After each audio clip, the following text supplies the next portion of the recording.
When you're advertising on Facebook, it's important to understand how Facebook will organize your ads. Facebook organizes your ads into three levels: campaigns, ad sets, and ads.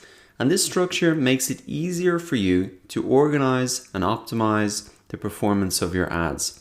So here's how the structure works. To run an ad on Facebook, the first thing you'll do is choose an objective.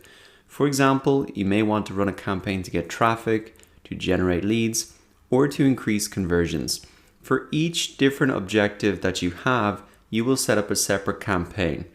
Once you've chosen your objective, the next level is the ad set, and it's in here that you will define your audience, your ad schedule, where your ads will appear, and how much you will pay.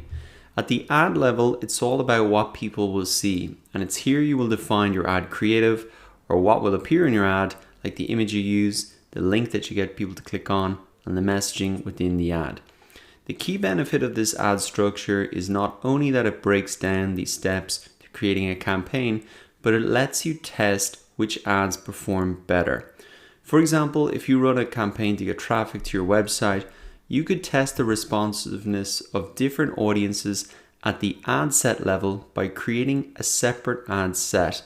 And you could test the responsiveness to different types of ads by creating new ads at the ad level using maybe different photos, videos, and messages.